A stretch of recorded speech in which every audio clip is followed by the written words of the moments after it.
History is filled with epic battles.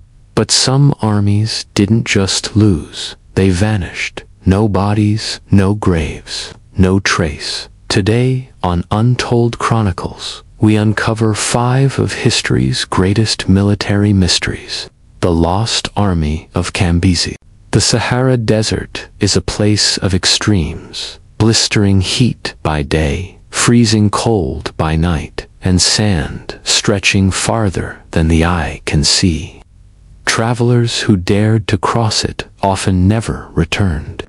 But once, in recorded history, the desert didn't just claim a caravan or a handful of wanderers. It swallowed an entire army.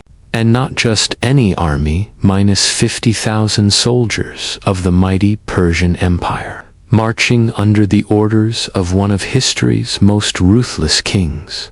This is the mystery of the Lost Army of Cambyses. Our story begins in 525 BC, when Cambyses, the son of Cyrus the Great, ruled over the Persian Empire.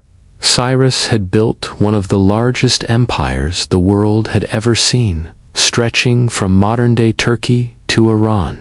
But Cambyses wanted more. His eyes were set on Egypt, one of the richest and most powerful kingdoms of the ancient world.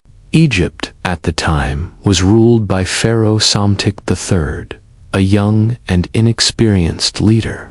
When Cambyses launched his invasion, the Persians crushed the Egyptian army at the Battle of Pelusium. According to legend, Cambyses used an ingenious and brutal tactic. His soldiers carried cats, sacred to the Egyptians, on their shields. The Egyptians, unwilling to harm the animals, hesitated to fight.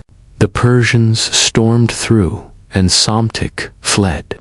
With that, Egypt fell under Persian control. Cambyses declared himself pharaoh, but not everyone accepted him. In the far west of Egypt, at the edge of the Sahara Desert, lay the Siwa oasis. Here stood the oracle of Amen, a sacred temple where priests spoke the words of the god Amen himself. This oracle had been consulted by kings for centuries. Its blessing meant legitimacy. But when Cambyses claimed Egypt, the oracle refused to recognize him as pharaoh. To the priests, he was nothing more than a foreign invader. This enraged Cambyses. In his fury, he ordered a massive army, 50,000 men, to march across the desert and destroy the oracle. The mission was simple: crush the temple, silence the priests, and send a message that no one could defy the Persian king. But what happened next has puzzled historians for 2,500 years. The Greek historian Herodotus, writing about a century later, gives us the earliest account. He says the Persian army marched into the desert, heading west toward Siwa. For days they trudged through endless dunes, battered by scorching sun and whipping winds. Then disaster struck. According to Herodotus, a massive sandstorm rolled across the Sahara. Walls of sand rose like mountains. The wind howled. Within hours, the 50,000 soldiers were gone, buried alive beneath the shifting desert. No survivors. No bodies, just silence. To Herodotus, the fate of Cambyses' army was a cautionary tale, a reminder of the desert's unforgiving power. But was it the truth? For centuries, the story of the lost army became legend. Travelers whispered about skeletons hidden under the dunes, or weapons glinting in the sand after storms. Treasure hunters and archaeologists set out to find proof, but the desert kept its secrets. In the year 2000, a team of geologists claimed to discover fragments, pieces of weapons, cloth, and even human bones scattered across the Sahara. Could this be Cambyses' army?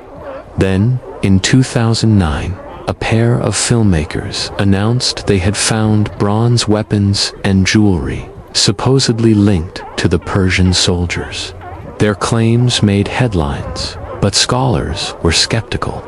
The evidence was thin, and critics accused them of exaggerating their discoveries for publicity. The mystery, it seemed, remained unsolved. Not all historians accept Herodotus' version. Some argue that the idea of an entire army being swallowed by sand is too dramatic, too mythical. Instead, they propose a darker, more human explanation. One theory suggests that the army was ambushed. After all, Cambyses had just conquered Egypt, and rebellion was brewing everywhere. Egyptian resistance fighters may have attacked the Persians in the desert, wiping them out far from home. Another theory points to politics. Later Persian rulers, like Darius the Great, may have invented or spread the sandstorm legend to cover up the truth that Cambyses' men were defeated by rebels. For a mighty empire, admitting that 50,000 soldiers had been crushed by insurgents would have been humiliating. A tale of nature's fury was easier to swallow. Still, the Sahara, not to be underestimated. The desert is vast, over 3.5 million square miles, and conditions can change in an instant. A sandstorm powerful enough to bury thousands of men may sound unlikely, but modern storms have swallowed entire caravans. Without water, shade, or food, even the strongest soldiers would quickly collapse. Imagine it, 50,000 men marching in armor under the scorching sun. Supplies running low, thirst unbearable. Then the horizon darkens, the wind rises, sand fills the air, choking lungs, blinding eyes. In minutes, order dissolves into chaos. Soldiers scatter, camels scream. The world becomes a whirling sea of dust. And when the storm passes, silence the desert, once again empty, as if no army had ever passed through. It's a haunting image. What makes the story of Cambyses' lost army so powerful is not just the mystery of what happened, but what it represents. To the Persians, it was a lesson in hubris, a king who thought he could command the gods, only to see his men destroyed by the very land he tried to conquer. To the Egyptians, it was divine justice, Amen himself, punishing the invader who dared defy the oracle. To modern historians, it is a puzzle, a blend of fact, myth, and propaganda that still challenges us today. Even today, the fate of the army fascinates us. It's a story of power and ambition, of men lost to time, of history buried under sand. And it raises bigger questions. How much of history is truth, and how much is legend? When ancient writers, like Herodotus, tell us a story, are they giving us fact or theater?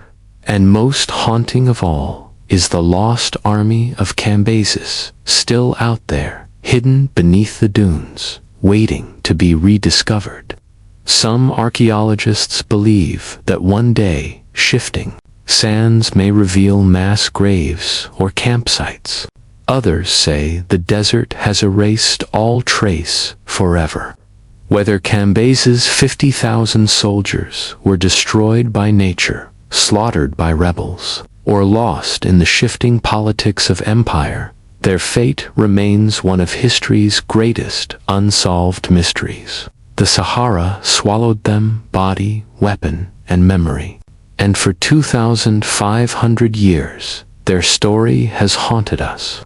Perhaps one day, archaeologists will stumble upon a buried shield, a sword, or even the bones of a Persian warrior. Until then, the legend of the lost army of Cambyses will remain a reminder. that even the mightiest empire can vanish in the blink of an eye. The lost legion of Crassus' history is filled with battles where armies perished, but sometimes defeat is just the beginning of the story. What if an army didn't simply die on the battlefield, but vanished, resurfacing thousands of miles away in a foreign empire? This is the haunting mystery of Rome's lost legion, a force that may have marched not back to Rome, but all the way into China. To understand this story, we begin with Marcus Licinius Crassus. In the 1st century BC, Crassus was the wealthiest man in Rome, richer than many kings. He had made his fortune through real estate schemes, silver mines, and even by buying burning buildings for cheap during fires, then sending in his own slaves to extinguish the flames. But for all his wealth, Crassus craved something more: glory. Rome already had 2 rising stars: Julius Caesar, the brilliant general who was conquering Gaul, and Pompey the Great, the celebrated war hero of the East, was known mainly for money, and in Roman culture, wealth without military success was never enough. So Crassus hatched a plan. He would invade Parthia, Rome's rival in the East, if he could conquer it. He would be remembered as the man who expanded Rome's borders beyond the Euphrates. But what happened next would become one of the greatest disasters in Roman military history. In 53 BC, Crassus marched into Parthia with 7 legions, around 40,000 men.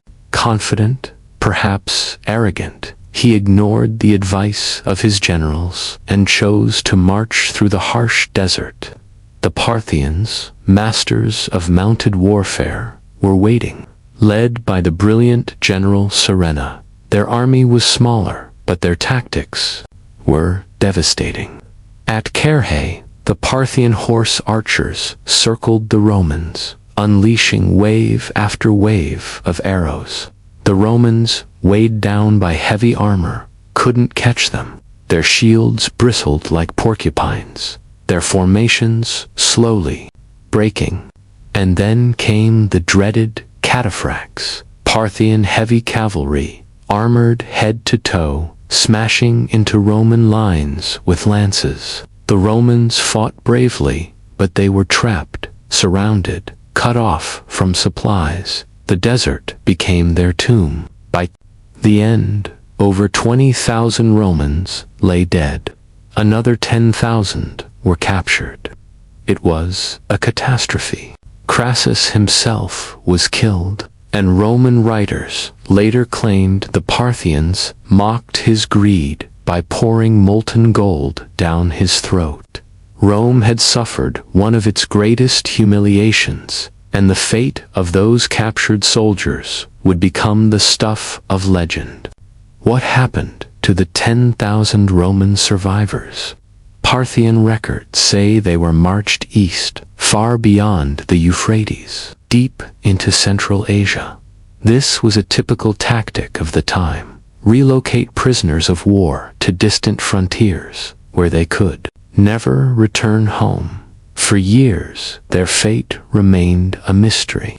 But then, a strange clue surfaced, not in Roman history, but in the records of ancient China. 17 years after the Battle of Carrhae in 36 BC, Chinese chronicles describe a battle between the Han dynasty and a Central Asian kingdom.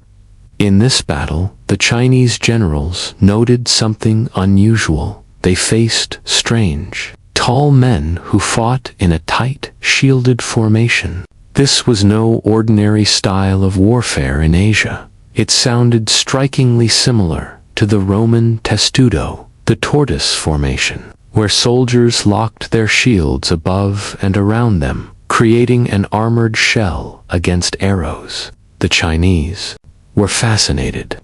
These foreign soldiers were eventually captured and resettled in a remote town. The name of that town, lichen. And here's where things get interesting. Some historians argue that lichen could be a Chinese transliteration of legion. If true, then Rome's missing soldiers had reappeared over 4,000 miles away. The mystery deepened in modern times. Anthropologists studying the descendants of people in this region of China, modern-day Gansu province, discovered something remarkable. Some villagers had blue eyes, others had fair hair. Their facial features didn't entirely match their Han Chinese neighbors. Even more intriguingly, DNA studies revealed unusually high levels of European ancestry compared to nearby populations. Could these villagers be the distant descendants of Crassus's lost legion? Imagine it. Roman soldiers, captured at Carrhae, forced to march across deserts and mountains, resettled in a foreign land, marrying local women, and slowly blending into Chinese society. Over generations, their Roman identity would vanish, but traces of it might still live on in their descendants today. Of course, not everyone is convinced. Some historians argue that the connection is too speculative. After all, Chinese records are vague, and lichen could mean something entirely different. The testudo-like formation might have been used by other cultures, too. Others point out that while DNA studies show European ancestry in Gansu, this could have come from many different sources: traders along the Silk Road, nomadic migrations, or other captured soldiers from Central Asia. Still, the coincidences are tantalizing. A Roman legion vanishes in the east, and years later, strange foreign soldiers appear in China, fighting in uniquely Roman ways. Think about it. Could 10,000 Romans have truly marched from the Middle East to China? Did Crassus's men live out their days in a foreign empire, thousands of miles from home? And if so, could their bloodline still exist today? These questions keep the legend alive, because history rarely gives us clean answers. The story of Rome's lost legion resonates because it combines history with mystery. It's not just about a battle. It's about identity, survival, and the unexpected twists of empire. For the Romans, it was a story of shame, the greatest empire on earth, humiliated by Parthia. For the Chinese, it was a curiosity, strange warriors from the West, fighting in unfamiliar ways. And for us, it's a haunting question: what happened to those men? Were they forgotten in dusty records, or did they carve out a new life, building homes in a strange land, never seeing Rome again? The sands of time may have erased the truth, but the legend of Crassus's lost legion still marches on. Whether they were absorbed into Central Asia, settled in a town called Lichen, or vanished entirely, the mystery remains one of the most fascinating intersections between East and West. An army destroyed in the deserts of Parthia, reborn on the frontiers of China.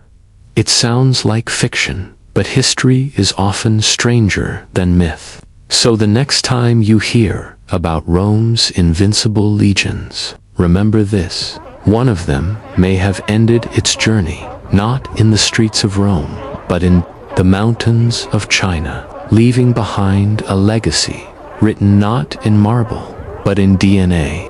The sacrifice of Ivan Susanin. History often turns on the choices of kings, generals, and emperors. But sometimes, the fate of a nation rests in the hands of an ordinary man. One such man was Ivan Susanin, a humble peasant whose sacrifice during Russia's darkest hour may have saved an entire dynasty. His story begins in the early 1600s. during a period so chaotic, so bloody, that historians call it the Time of Troubles. The Time of Troubles was no ordinary crisis. It was a storm of disasters, all striking at once. After the death of Tsar Fyodor I in 1598, the last of the Rurik dynasty, Russia was left without a clear heir. The throne became a prize, and rival claimants emerged, each backed by different noble families, mercenaries, or foreign powers. Meanwhile, the skies themselves seemed to turn against Russia. A volcanic eruption in South America had triggered climate change across Europe. Crops failed, famine spread, villages starved.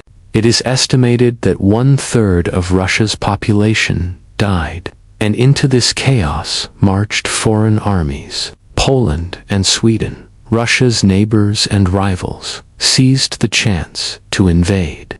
By 1610, Polish forces entered Moscow itself. They tried to install their own puppet ruler, a Polish prince who would bend Russia to foreign control. For a brief moment, it looked like the Russian state itself might disappear. But fate had other plans.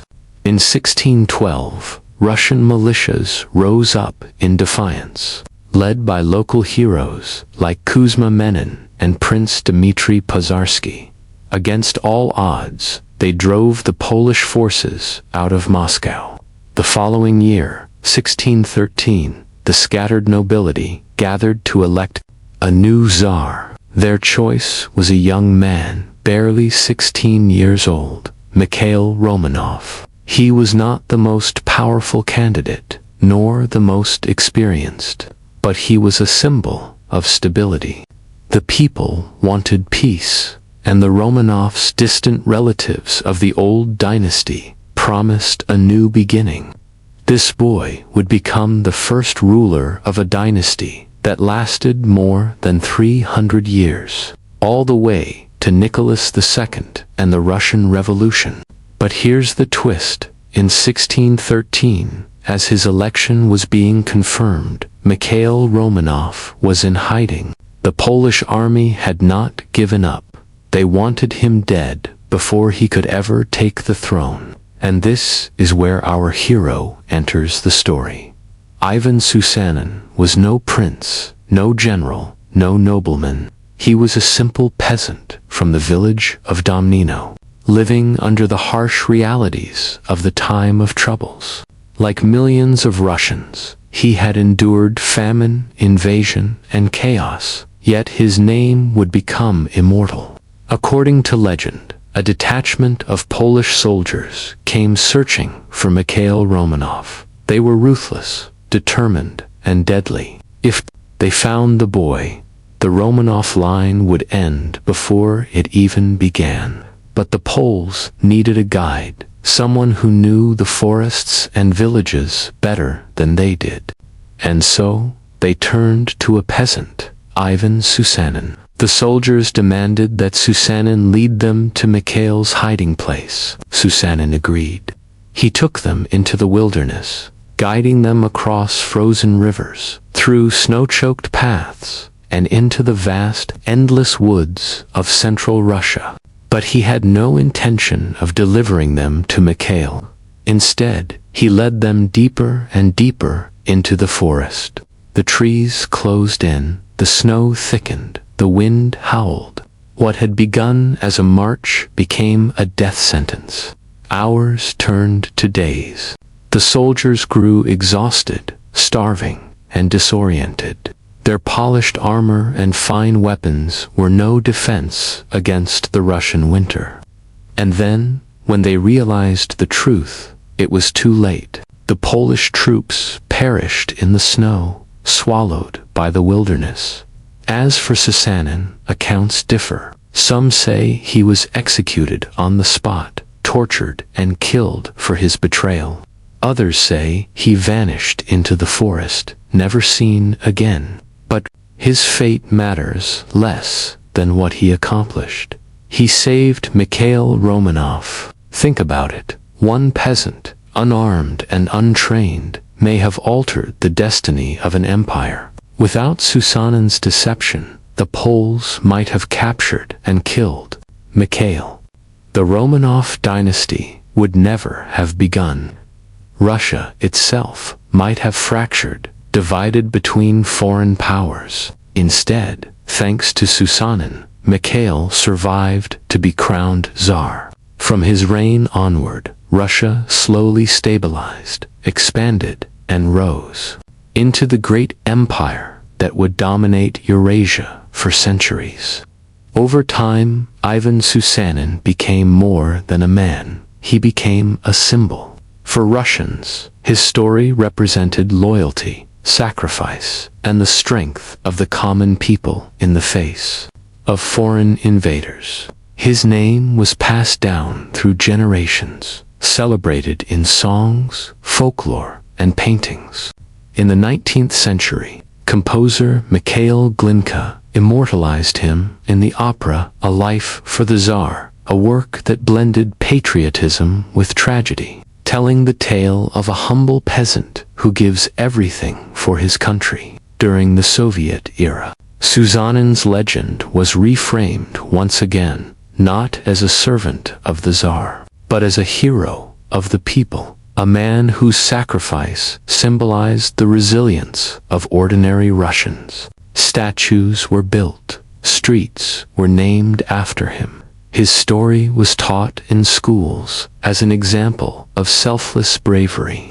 But here's the question: how much of this legend is true? Some historians suggest that Susanen's story may have been exaggerated, or even partially invented by later chroniclers who wanted to glorify the Romanovs. After all, every dynasty loves a founding myth, and what better myth than a loyal peasant giving his life for the very first Romanov Tsar? Yet others argue that there is a core of truth. Records confirm that foreign troops were indeed searching for Mikhail in 1613. It is entirely possible that a peasant misled them, sacrificing himself in the process. So was Ivan Susanin a flesh and blood hero, or a symbol carefully polished by history? The mystery only deepens his power. What makes Susanin's tale so powerful is not just what he did, but what it represents. It's the story of a common man shaping the destiny of kings. It's the story of sacrifice in the face of overwhelming force. And it's the story of a nation saved not by armies or generals, but by a single act of courage. Even today, more than 4 centuries later, Susanin is remembered as a national hero. His sacrifice is woven into Russia's cultural memory, a reminder that sometimes the greatest battles are not fought with swords or guns, but with courage, cunning, and sacrifice. The time of troubles was one of the darkest chapters in Russian history. But from that darkness came a story of light, the sacrifice of Ivan Susanin, a peasant who outwitted an army, a man who gave his life to save a boy, a hero whose act of deception may have preserved a dynasty that ruled for 3 centuries. History is full of kings and emperors, but sometimes it's the quiet, forgotten figures who change everything. And Ivan Susanin reminds us that one act of courage can echo across centuries. The vanishing of the 9th Roman Legion history is full of battles, wars, and bloody victories. But every now and then, something happens that defies explanation. An army doesn't just lose, it doesn't just retreat, it vanishes. And perhaps no disappearance is more chilling than that of Rome's 9th Legion Hispanic. Over 5,000 elite Roman soldiers marched into history, and then they were never seen again. The 9th Legion was no ordinary unit. For centuries, they were the backbone of Rome's might. They fought under Julius Caesar in Gaul, crushing tribes and expanding the empire. They battled in Spain, in Germania, and across Europe, carving out Rome's dominion in blood and steel. They were disciplined, battle-hardened, and feared by their enemies. The ninth carried the pride of Rome itself wherever they marched. By the early 2nd century, around 108 AD, the ninth was stationed in one of the most dangerous and untamed corners of the empire, Britain. To the Romans, Britain was a land of shadows, a mist-covered island at the edge of the known world. While the southern half was firmly under Roman control, the north was another story. Beyond the frontier lay the fierce tribes of Scotland, the Caledonians. To Rome, they were savages, painted warriors, who lived in harsh lands and refused to kneel. To the Caledonians, Rome was the invader, and they would fight tooth and nail to keep their freedom. The Ninth Legion was sent to hold the line. They built fortresses, roads, and walls. They put down rebellions and enforced Roman law. For years, they kept the peace in this hostile land. And then the Ninth Legion disappeared. Around 108, the historical record of the Ninth Legion simply stops.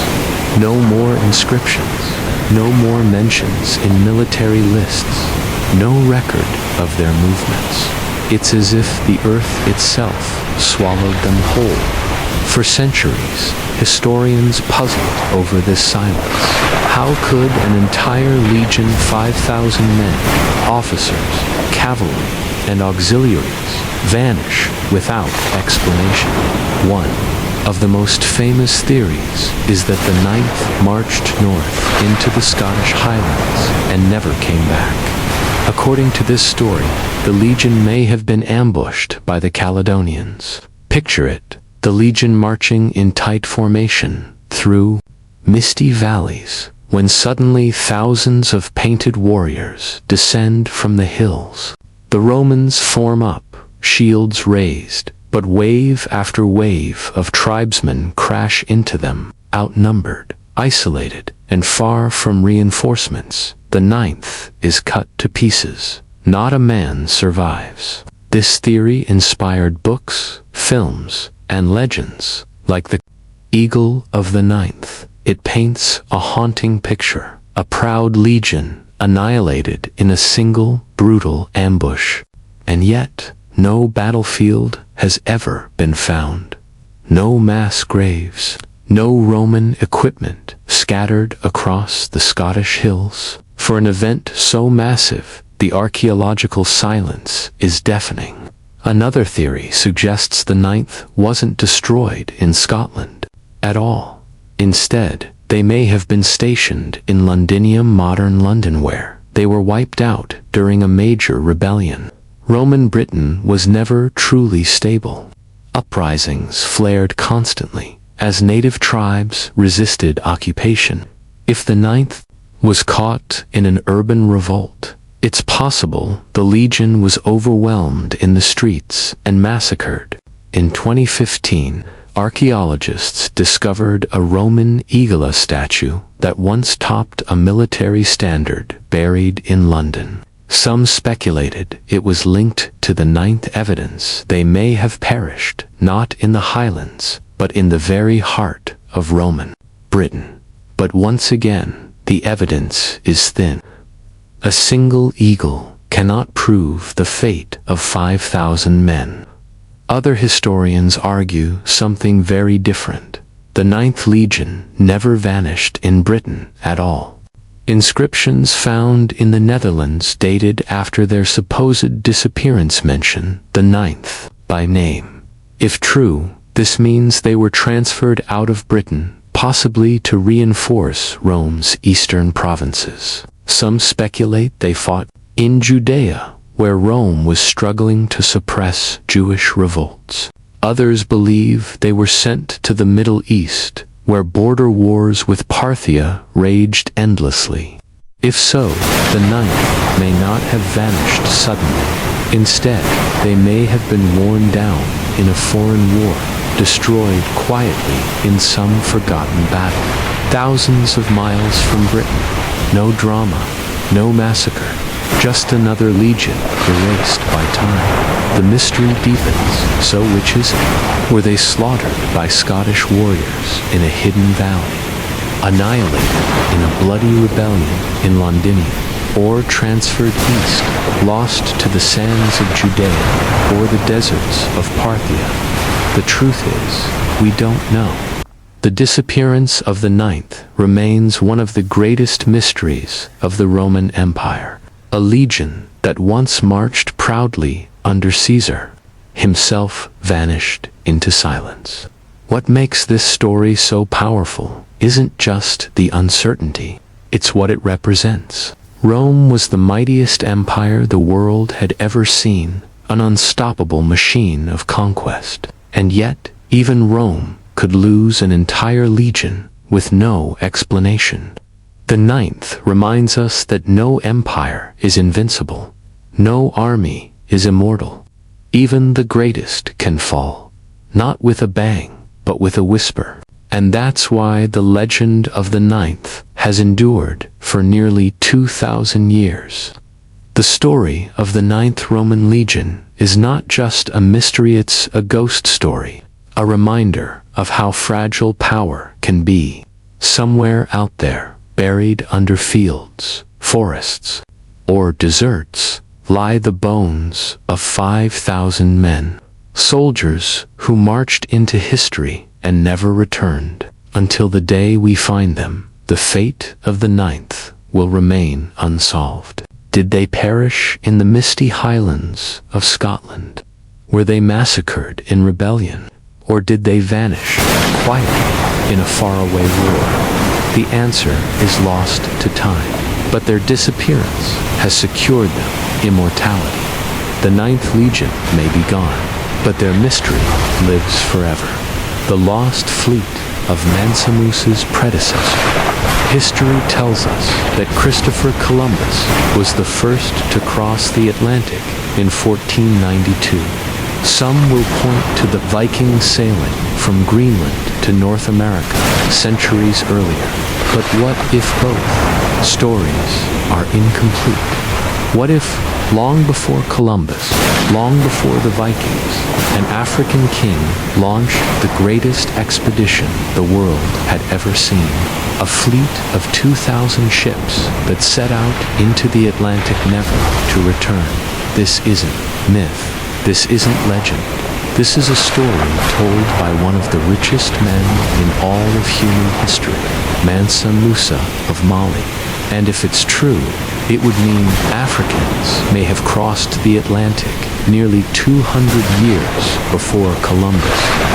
To understand the mystery, we have to step back to the 1300s, to the Empire of Mali. At its height, Mali was one of the most powerful kingdoms in the world. It stretched across West Africa, controlling trade routes of salt, ivory, and most importantly gold. The empire's rulers were fabulously wealthy. In fact, Musa himself is often called the richest man who ever lived, his fortune so vast that it distorted economies wherever he traveled.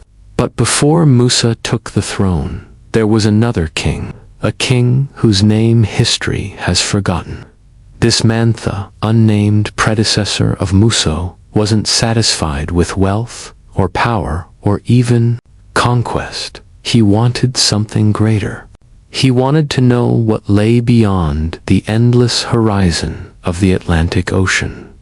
According to Musa, his predecessor launched his first experiment with a fleet of 200 ships. Each vessel was equipped with sailors, food, gold, and supplies. Some accounts suggest scholars, musicians, and adventurers were aboard as wellmen chosen not just for survival, but to plant a new civilization. They set sail west into the unknown.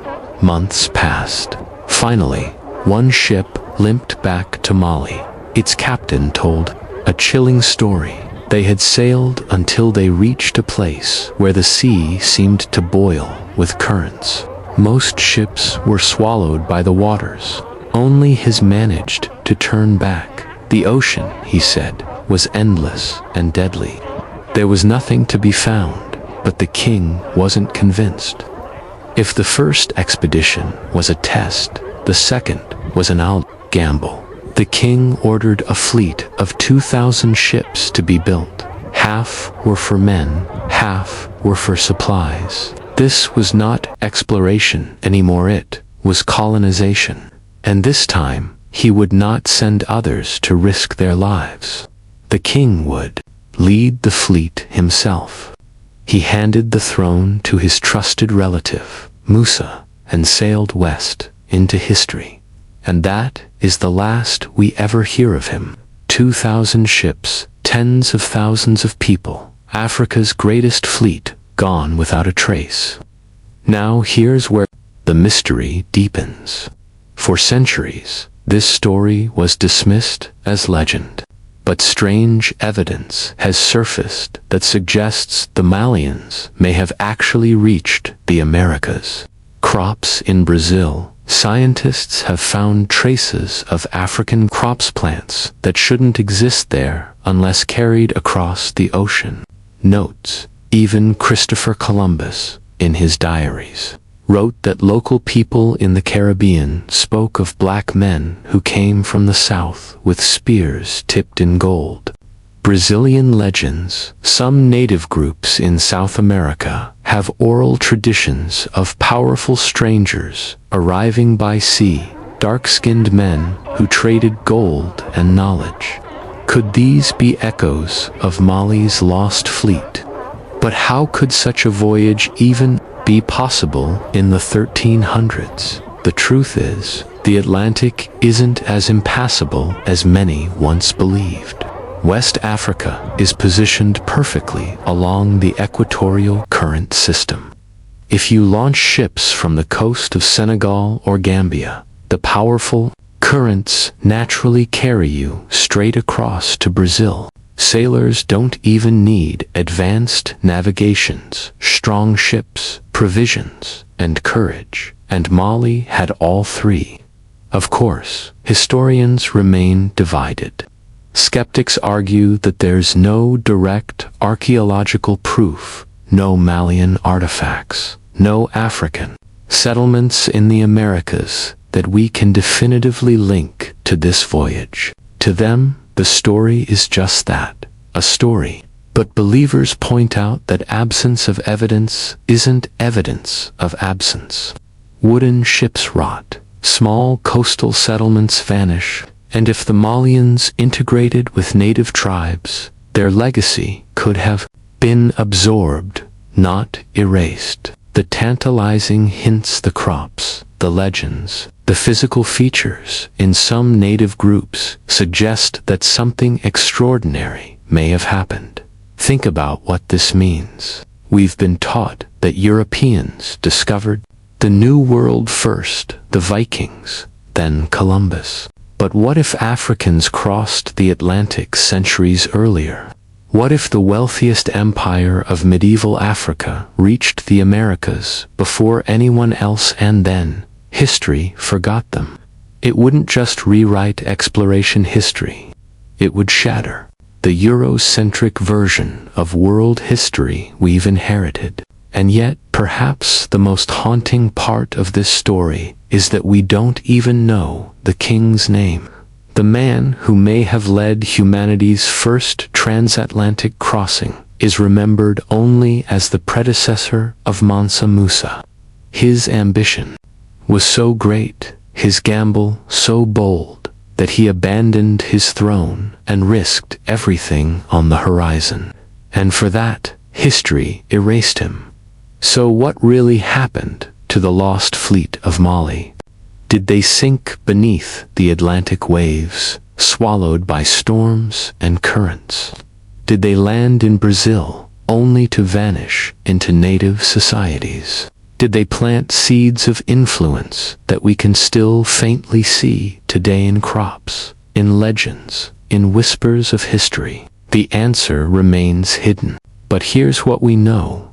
Long before Columbus, long before Europe's age of discovery, one African king dared to challenge the ocean itself. And somewhere out there beneath the waves, or buried in the sands of Brazil, the story of that forgotten fleet still waits to be uncovered. From deserts to oceans, from Rome to Africa, history is filled with armies and explorers who vanished without a trace. Were they defeated in secret battles, consumed by nature, or lost to time itself? We may never know the full truth. But one thing is certain: the mysteries of the past are far from over. This is Untold Chronicles. If you enjoyed uncovering these lost legions, make sure to subscribe and join us as we explore more of history's greatest mysteries. And let us know in the comments which of these vanished armies do you think we'll one day find.